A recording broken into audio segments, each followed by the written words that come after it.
Have you ever noticed how two people can tell you about the exact same event, but one version is, well, kind of forgettable, and the other has you completely hooked? The difference isn't magic or anything. It's actually grammar. So today, we're going to break down how to use a few really simple language tools to turn a dry list of facts into a story that actually pulls people in. Okay, let's just dive right in with a little mystery.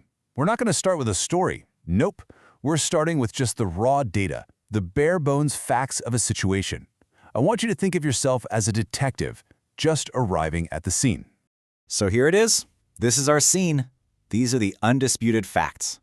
A car gets parked, the lights are on, some witness sees something, and then boom, the police show up. Right now, these are just disconnected dots on a map. There's no story here, at least not yet. So, what do you think? What actually happened here? I mean, right now, it could be anything, right? It could be a simple mistake, or it could be something way more serious. To figure it out, we have to go from fact to theory. We need to start speculating. And this is where the real storytelling kicks in. See, before you can tell a story, you've got to have an idea, a theory, about what connects all those dots. And to build those theories, well, you need the right language.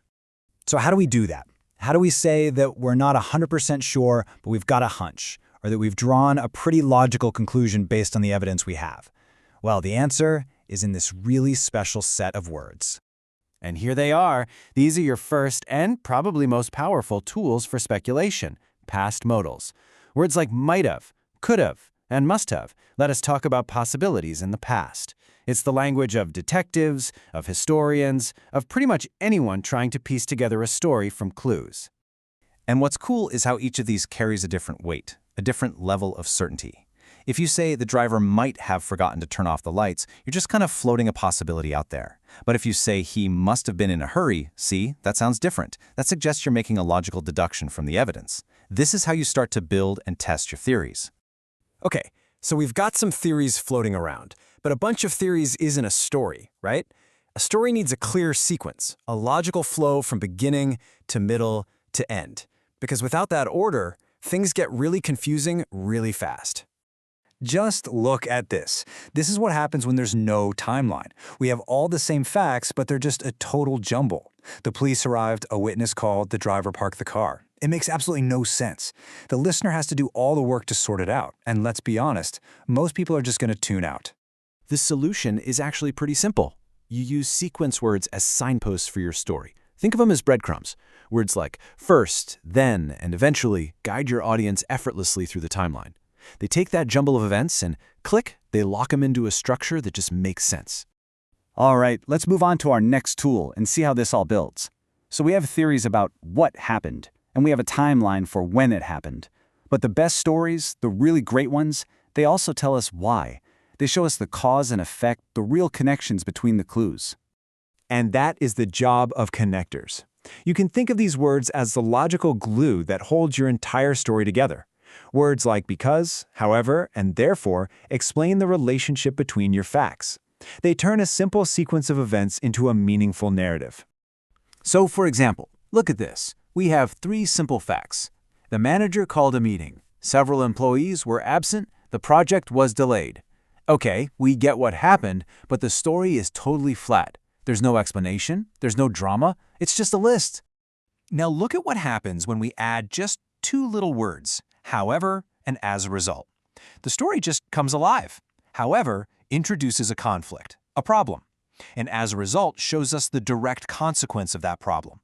All of a sudden, we get the why behind the what. It's a complete story. So now, finally, we can go back to our original mystery and crack this thing wide open. We've got our three key tools: past modals for speculation, sequence words for the timeline, and connectors to show relationships. Let's put it all together. See? Now it's not just a list of facts anymore. It's a real, coherent story. We start with a timeline. First, then. We speculate with logic. He must have been in a hurry. We show cause and effect. Because the lights were on, they became concerned. Therefore, the police arrived. We've totally cracked the case just by building a good story. And here's the best part. These tools aren't just for solving imaginary mysteries, obviously. They're for explaining why a project was late, or for telling a friend about your vacation, or for making a really persuasive argument at work. This is the toolkit for clear, effective communication, period. So let's just recap those 3 keys real quick. First, you speculate. You explore what could be true using those past modals. Second, you sequence. Organize your points into a clear order. And third, you connect. Use that logical glue to hold it all together. That's it. That's the formula. Ultimately, it all just boils down to this simple idea. It doesn't matter if you're writing an email or speaking to a huge crowd. Making your story easy to follow isn't just a nice little extra. It's everything.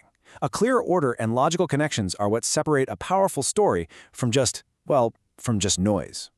So, the next time you need to explain something, remember these tools. Don't just give people a list of facts. Build them a narrative.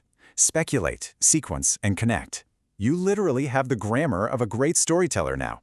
So the only question left is, what story are you going to tell first?